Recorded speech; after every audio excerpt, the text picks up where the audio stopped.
மேரா பாரத் மேரா பரிவார். அதாவது ஒரு வெறியோட ஒரு பிரதமர் பேசுறார். அவங்க இருந்திருந்தா நீ ஜிஎஸ்டி கொண்டு வந்திருக்க முடியாது, நீ நீட்டும் கொண்டு வந்திருக்க முடியாது. திட்டமிட்ட மர்டர்னு போட்டு இதே இடத்துல இறந்த பிறகு நான் தானே முதல் முறையா குரல் கொடுத்து நீங்கெல்லாம் சாட்சி இருக்கு. பாரத பிரதமரை கேட்கிறேன், அந்த ஆளுங்கட்சின்னு கேட்கிறேன், பூஜா தூக்குறதுக்கு பல்லாயிரக்கணக்கான டிவி வச்சிருக்கீங்க.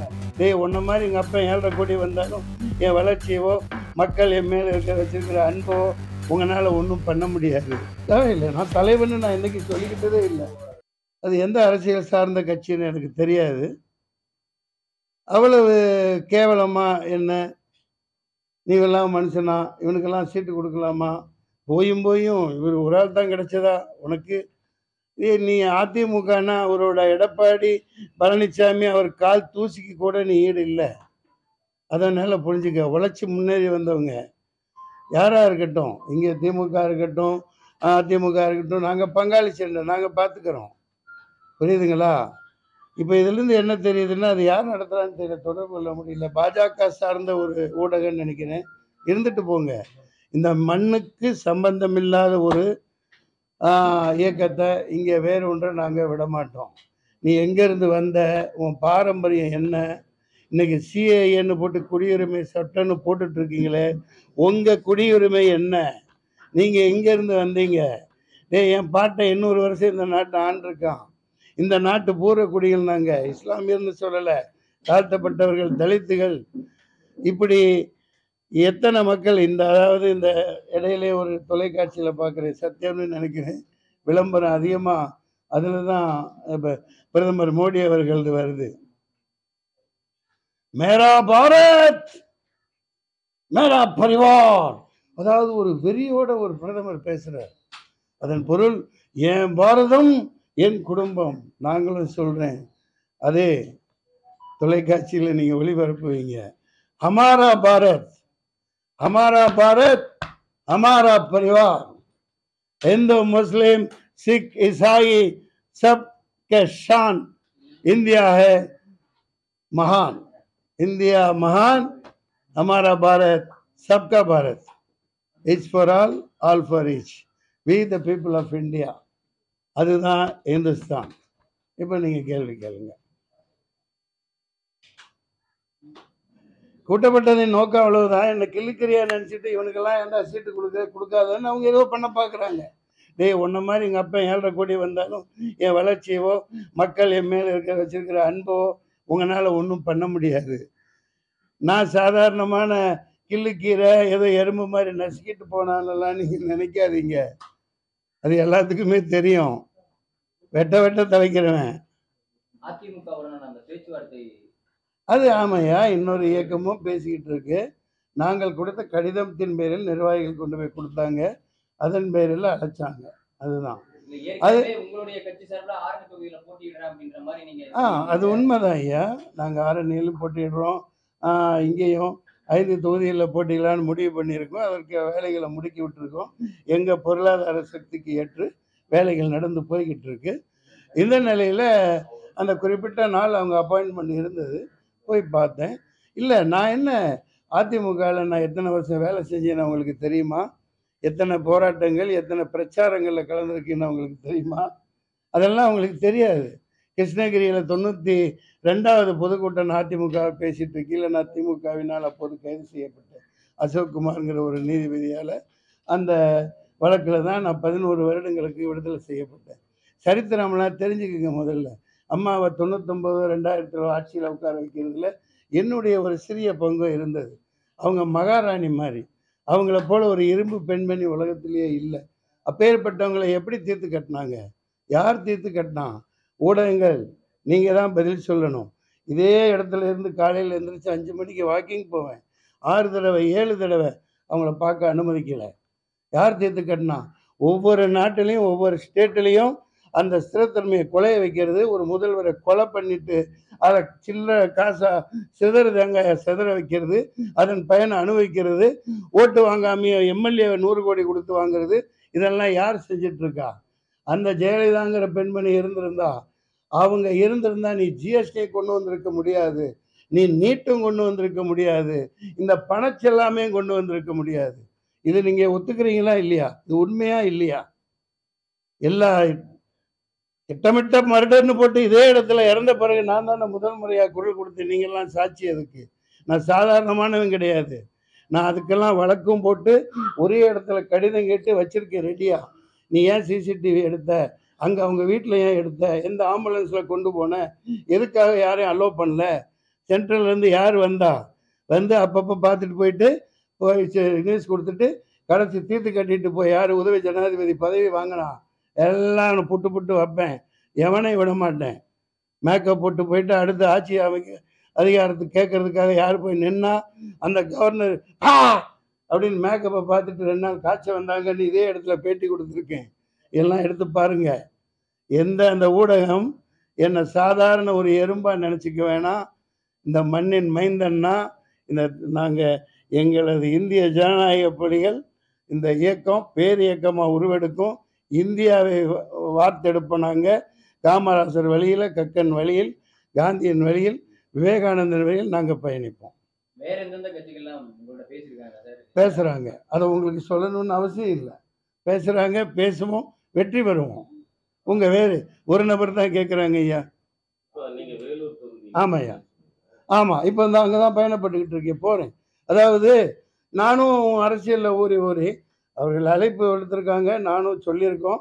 ஒரு தொகுதி தர்றாங்க அல்லது 2 தர்றாங்க சில பேர். அது அடுத்து.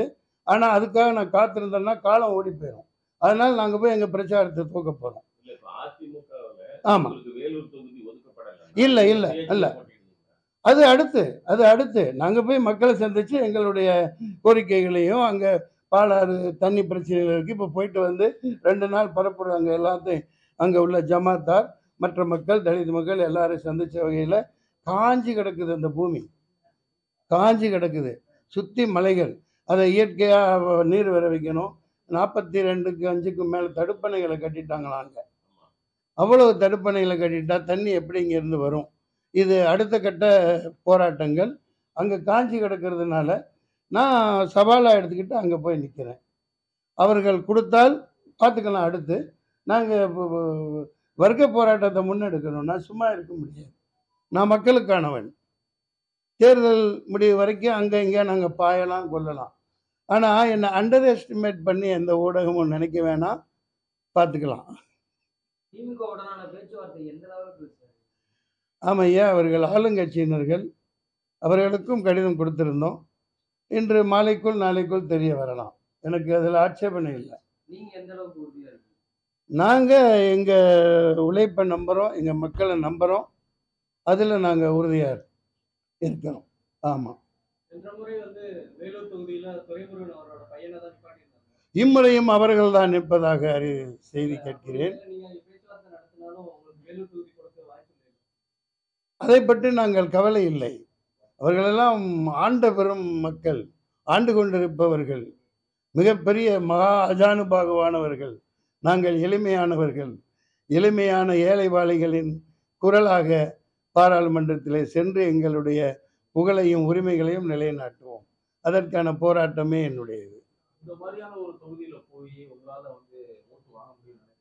பார்த்துக்கலாம்.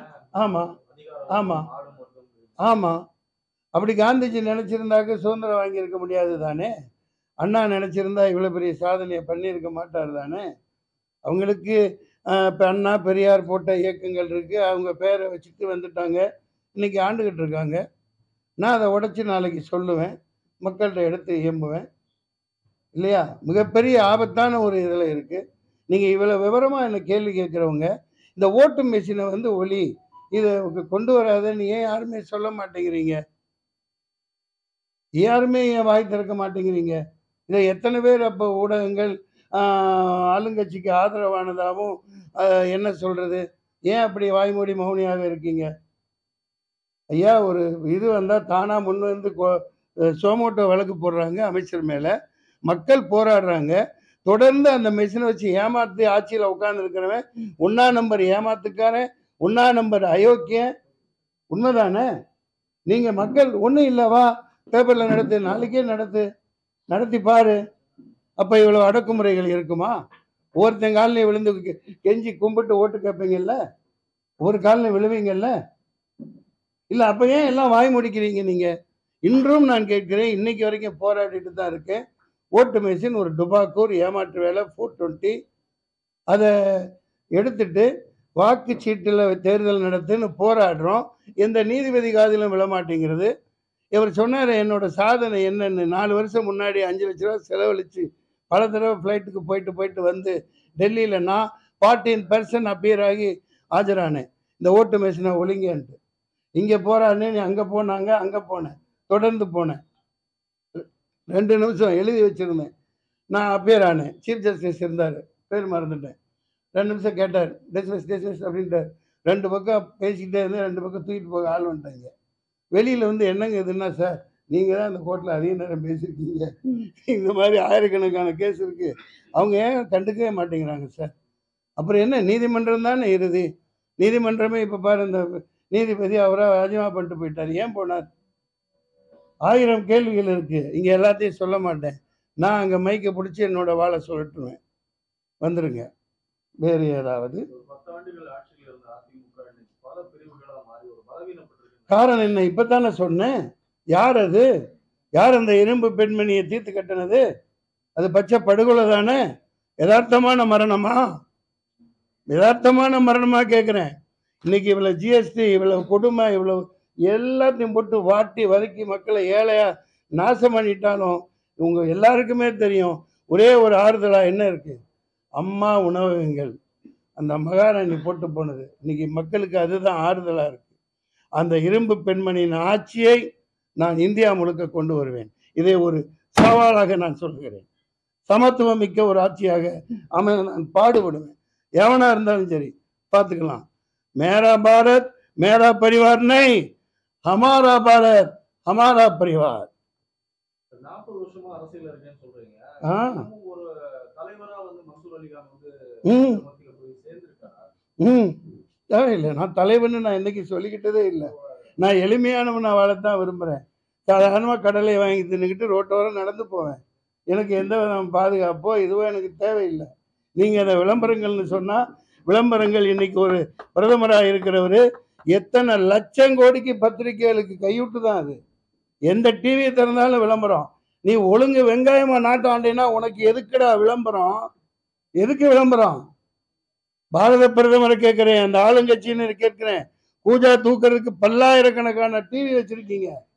எவன் அப்ப முட்டு காசு? எவங்க அப்ப முட்டு காசு? எதுக்கு இந்த விளம்பரம் பண்றீங்க?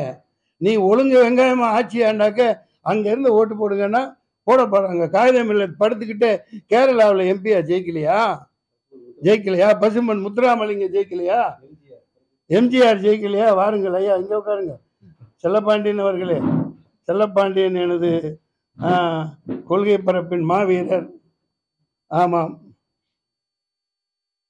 சார், வெக்கமான சூடு சொரணை இருந்தா சோத்தத்தான் திங்கிறீன்னா நீ இவிஎம் மிஷினை தூக்கி போட்டு சாதாரண எளிமையான வாக்குச்சீட்டுல நடத்து.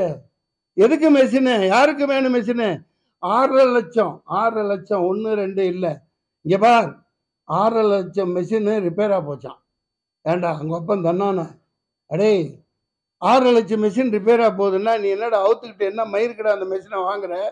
ஏன்னா அத்தனை பிரித்து செட் பண்ணி குத்துறத குத்தி கேட்குற மாதிரி பண்ணிட்டு பண்ணுறதுக்கு தான். எங்கேருந்து வருதுன்னு தெரியுதா? எல்லாம் பேசாதீங்க நாங்கள்.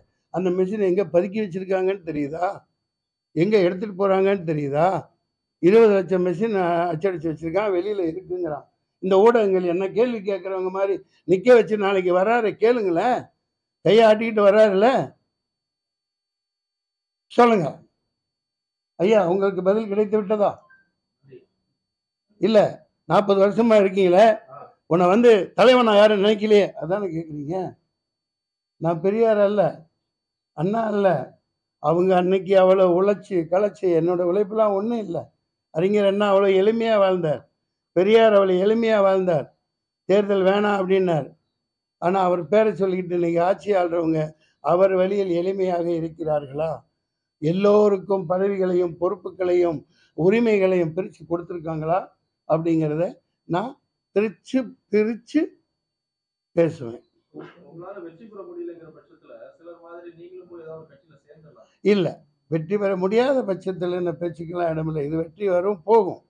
என்னோட உரிமை. நான் பல தேர்தலில் போட்டி போட்டிருக்கேன். ஐயா கூட ஒரு தேர்தலில் போட்டி போட்டிருக்காங்க. அதனால ஒரு எப்போவுமே இப்படி இருந்துருமா என்ன? நான் அநேகமாக நம்புவேன். எனக்கு அதான் அந்த உறுப்பினருக்கு போட்டியிடுறதுக்கு ஒரு 1ஓ 2ஓ கொடுக்கும் பட்சத்தில் நாங்கள் போட்டியிடுவோம். கண்டிப்பாக கொடுப்பாங்கன்னு நம்புகிறேன். அது வரைக்கும் சும்மா இருக்க முடியாது. அதனால் எங்கள் பிரச்சாரங்களில் 2, 3 தொகுதிகளில் ஆரம்பித்து ஒரு வாரமாக போய்கிட்டு இருக்கு. குடும்ப தலைவிகளுக்கான 1000 ரூபாய் வந்துட்டு பிச்சை போடுறதா விமர்சிச்சிருக்காங்க. கற்கை நன்று, கற்கை நன்று, பிச்சை புகினும் கற்கை நன்று இல்லையா? அவங்க பிச்சை காசுன்னு சொல்லியிருக்காங்களா? தவறு. அப்படிலாம் சிரமப்படுத்தி பேசக்கூடாது தான். ஆனால் 1000 ரூபாய், 6000 ரூபாய், 500 ரூபாய் இது கொடுக்குறாங்க. அதை பாராட்டலான்னு ஒரு பக்கம் இருந்தாலும் 45,000 கோடியா? 45,000மா? மாதம் மாதம் வட்டி கட்டுறாங்க. அதுதான் ரொம்பவும் ஜீரணிக்க முடியாததாக இருக்குது. என்னை பொறுத்த வரைக்கும் எங்கள் இந்திய ஜனநாயக புலிகளின் கொள்கை வந்து இந்த அயல் நாட்டு அந்நிய முதலீடு எல்லாத்தையும் தூக்கிடணும். இரும்பு கோட்டை மாதிரி ரிஷப் புரட்சியிலான மாதிரி எல்லாத்தையும் மூடிட்டு இங்கே உற்பத்தியை பெருக்கணும். இங்கே உள்ளவர்களுக்கு வேலை வாய்ப்பு கொடுக்கணும். இவங்க சம்பாரித்து வச்சுக்கிட்டு எல்லாம் பண்ணுறாங்க. அது உங்களுக்கு எல்லாம் தெரியாதது அல்ல. அவங்களுக்கு பிச்சை சொன்னது குஷ்பு பிராட்டியார் செய்தது தவறு. அப்படிலாம் சொல்லக்கூடாது. ஏதோ ஒரு கொடுக்குறவன் கொடுக்குறான், வாங்குறவன் வாங்குறாங்க. இருந்தால் நீ கொடு, 10,000 கொடு, 5 லட்சம் கொடுக்க சொன்ன மாதிரி கொடுங்க. ஐயா 95% பேர் 95% பேர் குஜராத்திகள் தான் கடன் வாங்கிட்டு காணாம போயிடுறாங்க, ஓடி போயிடுறாங்க. பல லட்சம் கோடி, பல 1000 கோடி கடனை திருப்பி கொடுக்க மாட்டேங்கிறாங்கன்னு ஒரு ஸ்டேட் பேங்க் வங்கி தலைவர் சொல்கிறார். ரகுராம் ராஜன் சரித்திரம் விடுறார். மோடி அவர்களே, நீங்கள் ஆர்எஸ்எஸ் அலுவலகத்தில் கூட்டி பெருக்கிட்டு இருக்கீங்கள, அப்போவே இந்தியா பாகிஸ்தானை பிறக்கிறதுக்கு முன்னாடியே இந்தியா பாகிஸ்தான் போர் நடந்து அதில் இந்தியா ஜெயிச்சிருக்கு. நீங்கள் இப்போ பிறக்கவே இல்லை. இது போன்று அடுக்கிக்கிட்டே வர்றார் ரகுராம் ராஜன். சாதாரண ஆள் இல்லை. நீங்கள் தான் 9 வருஷத்தில் ஏதோ சாதனை பண்ணுற மாதிரி பீத்திக்கிறீங்களே. ஆதலினால் நான் இன்று சபதமேற்கிறேன், பாஜக இங்கு கால் ஒன்றை விடமாட்டேன், விடமாட்டேன், விடமாட்டேன். இன்றிலிருந்து என்னுடைய ஆயுதத்தை கையில் தூக்குவேன். சமநோக்கு, சமூக நல்லிணக்கம், இதுதான் எங்களுடைய தாரக மந்திரம். என்ன செல்லப்பாண்டியன்? பார்த்துக்கலாம். தமிழ்நாட்டில் 20 நாட்களா வந்து பொருள் அதிகமா கைப்பற்றி. நல்ல கேள்வி, நல்ல கேள்வி, அற்புதமான கேள்வி. இத்தனை நாள் வராதது இல்ல. இந்த போதைப் பொருள் முக்கியமா சொல்ற கேட்டுக்கங்க. எல்லாம் குஜராத் துறைமுகத்துல இருந்து வருது. யார் கையில இருக்கு துறைமுகம்? தங்கமும் அந்த மாதிரி தான். தங்கம் ஏறிக்கிட்டே இருக்கு இல்லையா? அதானி அம்பானி போர்ட்டுக்கு வருது. யாரு? ஏர்போர்ட்டு அவங்க கையில் இருக்கு, துறைமுகம் அவங்க கையில் இருக்கு. அங்கே அவன் யார் வந்தாலும் சரி, இந்தா புடி, கொண்டு போ, வித்துக்க, பொழைச்சிக்க, எனக்கு கமிஷனை விட்டு போ, தமிழ்நாடா அவனை தான் ஒழிக்கணும், அங்கே உள்ளவன் எல்லாம் அழிச்சு தள்ளு அப்படின்னு கொடுத்து விடுறான். வேற எங்கேருந்து வரும்? வேற எங்கேருந்து வருது சகோதரா? எங்கேருந்து வரும்? இந்த போதைப் பொருள் அனைத்தும் கொக்கைன், கஞ்சா கிஞ்சா எல்லாமே இப்போ 24,000 கோடிக்கு சூரத்தில் கைப்பற்றப்பட்டது. அதுக்கப்புறம் என்ன ஆச்சு? இப்படித்தான் ஆச்சு. சட்டம் யார் ஜாபர் சாதிக்கா இருக்கட்டும், யாரா இருந்தாலும் சரி, தலையை வெட்டு. போதைப் பொருள் விற்கிறவன தலையை வெட்டு. 2 பேரை வெட்டி போடு, 4 பேரை வெட்டு. அடுத்து பண்ணுவானா பாரு. எதுவும் போதை மதுவும் இருக்கக்கூடாது, மதுவும் இருக்கக்கூடாது. தமிழ்நாட்டை ஒழிங்க. என்ன அதை பார்த்துக்கலாம். ஒரு எண்ணம். இந்த புத்தகங்கள்லாம் படிக்க ஆள் இல்லாமல் இருக்காங்க. படிப்பவங்களை அதிகமாக்கு, குடிப்பவங்களை குறை, முற்றிலுமா நீக்கு. அதைத்தான் நாங்கள் இயற்கை விவசாயத்தை முன்னெடுப்போம். தமிழர்களை காப்பாற்றணும், மீனவர்களை காப்பாற்றணும். மிகப்பெரிய ஒரு ஆபத்துல நாடு இருக்கு. அதனால எனக்கு பயந்தே என்ன சேர்க்காம இருக்கிறவங்க ஒரு பக்கம் இருந்தாலும் அதை பற்றியெல்லாம் கவலை இல்லை. நாங்கள் எங்களுடைய பயணம் தொடரும், போராட்டம் தொடரும். ஆமாம், அதிமுக என்பது சாதாரண நீக்கம் இல்லை. திமுகவுக்கும் பாரம்பரியம் இருக்குது, எல்லாம் இருக்குது. பின்னே அதை கடத்திட்டு போகிறவங்க, அதுக்கப்புறம் வந்தவங்க தனக்காக பயன்படுத்தி கொண்டு இருக்கிறார்கள் என்றாலும், கருத்து வேறுபாடுகள் இருந்தாலும் அது அப்புறம் பார்த்துக்கலாம். இதன் மூல வேறாக, ஆணி வேறாக இந்த நாட்டை சீரழிச்சிட்டு இருக்கிறது, இந்த நாட்டை குட்டிச்சவராக்கி கொண்டிருக்கிறது பாஜக என்ற இயக்கம். அதை நான் வேரோடும் வேரோடி மண்ணோடும் வேரடி மண்ணோடும் எடுத்து வீசுவதற்காக நாங்கள் ஆயத்தமாகிவிட்டோம். இப்ப நீங்க பாஜகவை பத்தி பேசுறீங்க. அடுத்து தப்பு பண்ணியிருக்காங்களா இல்லையா? வந்தா வரட்டும், இடி வரட்டும், விடி வரட்டும். இந்த விடின்னு ஒரு தெரியுமா? அந்த காலத்தில் இந்த பொம்பளைங்கள்ட்ட போனால் தப்பா போட்டுறாதீங்கப்பா, ஆம்பளை மேலேயும் தப்பு இருக்குது. அந்த மாதிரி வீடி வந்து போய் அங்கங்கே அரின்னு அரிச்சிக்கிட்டு 2 பக்கம் அரிச்சிக்கிட்டு இப்படியே டாக்டர்கிட்ட ஓடுவான்.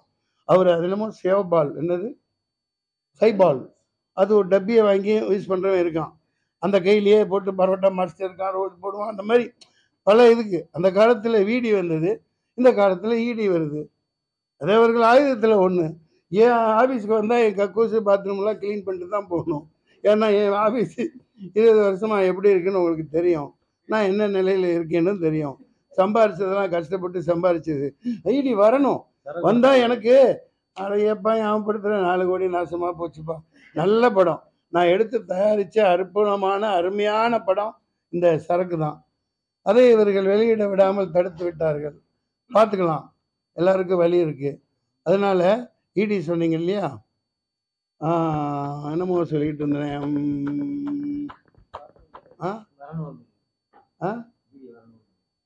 வீடி வரணும் கூடப்பா. நீ பாரு, ஈடி வரணும்ப்பா. நீ வேற, அவன் மறந்து போயிருக்கான். தப்பு பண்ணாமே வீடி வர சொல்கிறேன். நில்லுங்க ஈடி. ஆகா ஆமாம், ஈடி வந்து அனுப்புகிறாங்க, அப்புறம் நீதிபதியில் கிளப்பி விடுறாங்க. சும்மா இருக்கிறவனே அந்த கேஸ் கொண்டா, அவன் எப்படி ஜெயிச்சான்னு பார், அது மறுபடியும் கொண்டா. இந்த எலெக்ஷனுக்கு ஏதாவது இவிஎம் மெஷினுக்கு ஏதாவது பண்ண மாட்டேங்கிறீங்களே? எல்லாத்துக்கும் ஒரு சட்டம் தானே. இப்போ இருந்தாலும் பண்ணுங்கப்பா, சொல்லுப்பா. அதே மாதிரி எந்த கட்சியோடையும் கூட்டணி வைக்க மாட்டோம் அப்படின்னு சொல்லி பேசின ஒரு கட்சியாகட்டும், எதிர்த்து பேசின ஒரு கட்சியாகட்டும், 2 பேருமே ஒருத்தவங்களோட கூட்டணி வச்சிருக்காங்க, இன்னொரு போய் கட்சியை இணைச்சிட்டாங்க. நீங்க யார சொல்றீங்கன்னு தெரியுதப்பா. கிளிய வளர்த்தி கிணத்துல கிணத்துல தள்ளிட்டே நாட்டாம அப்படிங்கிறியா? சரத்குமார் அவர்கள் ஒரு சக நடிகர், எனக்கு மூத்தவர். ஆமாம். அப்புறம் நடுராத்திரியில் என் பொண்டாட்டி எழுப்பி கேட்கலாம் சொல்லக்கூடாது, அது அவங்க பிரச்சனைப்பா. இப்போ நீங்கள் கேட்க வந்தது கேளுங்க. கொஞ்ச நேரம் சிரிக்கலான்னு சிரித்தேன். நாளைக்கு ஏன் கட்சின்னு சொல்லுவீங்க? ஆமாம். இல்லை அப்பா, அதுக்கு நான் ஆரம்பிக்காமே அழைச்சிட்டு போயிடுவேன்.